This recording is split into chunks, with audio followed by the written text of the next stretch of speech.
Treñas, liwat nagahinyo sa National IATF nga pahanugutan na pabakuna sa mga menor de edad nga nagapang-edaron 5-11. Nagdangat na sa 33,000 ka mga kabataan nga nagaedad 12-17 anyos ang nabakunahan na kontra COVID-19. Samtang nagahinyo man si Mayor Jerry Treñas sa National Interagency Task Force nga pahanugutan na ang pagbakuna sa mga pamatanon nga nagapang-edaron 5-11 anyos. Aguliwat na nga makabalik ang mga ini sa face-to-face classes. Aprobado naman sang National Interagency Task Force ang pagbakuna sang booster shots para sa mga Ilonggo nga fully vaccinated na. Gani ginahingyo ni Mayor Treñas sa publiko nga magpabakuna na sang booster shots kung sa diin prioridad nga mabakunahan ang mga medical frontliners, senior citizens, kag persons with comorbidities. Padayon ang kampanya sang lokal nga panguluhan sa tayuyon nga vaccination rollout sa syudad. Sa pinakauli nga datos sang Iloilo Vax Team, nagdangat na sa 6,795 ang nabakunahan nga mga Ilonggo. 5,659 sa mga ini ang gikan sa mga mega sites. 3,790 naman ang mga pamatanon nga nagapang-edaron 12-17 anyos, kag 691 naman ang nabakunahan na sang booster shots. 1,136 naman ang nabakunahan na gikan sa mga kabaranggayan.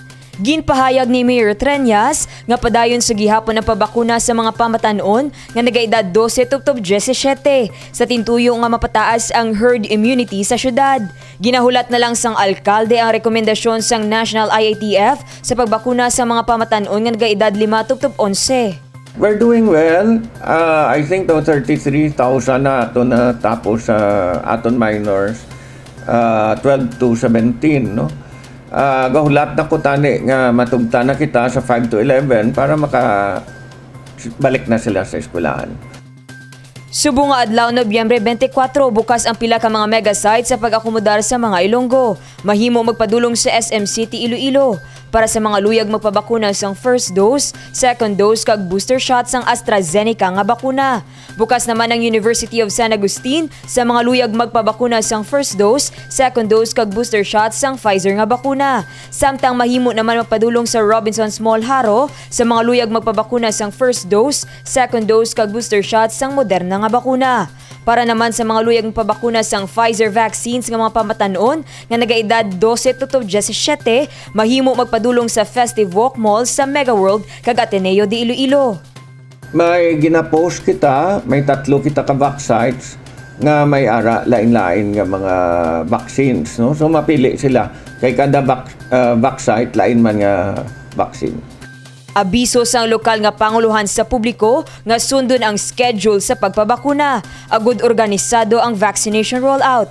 Magdala lang sang valid identification card, ballpen, vax card, authorization letter kag birth certificate o kon PSA para sa mga menor de edad. Dane Raffles para sa Level Up Patrol. 2,000 ka mga kandila ginsindihan sa ginihiwat nga Candlelight Festival sa Our Lady of Miraculous Medal Parish sa Barangay Kalumpang, Molo. Kapin 2,000 ka mga ginsindihan nga kandila ang naghatag kasanag sa Candlelight Festival nga ginhiwat sa Our Lady of Miraculous Medal Parish sa Barangay Kalumpang, Molo. Ini ang tuigan nga aktibidad sang nasambit nga parokya sa paghatag kadungganan sa mahal nga Beren Medalyon Milagrosa. Ginahiwat na siya naton every year. Number 1, primarily to propagate the devotion to the Miraculous Medal. Yang amon nga parish may campaign nga in the future gusto namon nga mangin Archdiocesan Shrine. Makilalaon bilang shrine ang aton nga parokya para sa kadungganan sa aton nga mahal nga Birhen Medalya Milagrosa.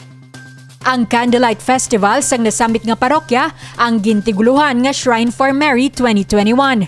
Ini nga aktibidad ang nagumpisa sang tuig 2015 kag nagapadayon tubtob subong nga tuig. Suno kay Tonzo, ang 2,000 ka mga ginsindihan nga kandila ila ginahalad para sa kalag sa mga nagkalamatay sini nga tion sang pandemya.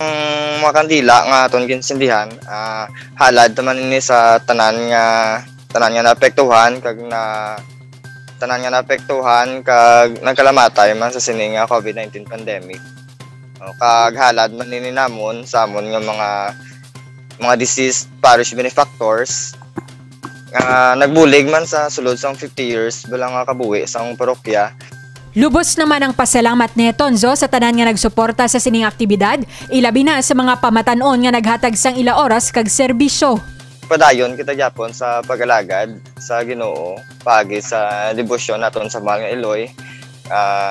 Kay ang grasya nga ginatag sang aton nga Heavenly Mother, dili gyud matapos kay ipakita naton ini pagi sa pagserbisyo sa simbahan. Dugang man sini nga ang Shrine for Mary 2021 ang kabahin sa paghiwat sa ika-50 nga kapiestahan sang Our Lady of Miraculous Medal Parish. Divine Sing para sa Level Up Patrol.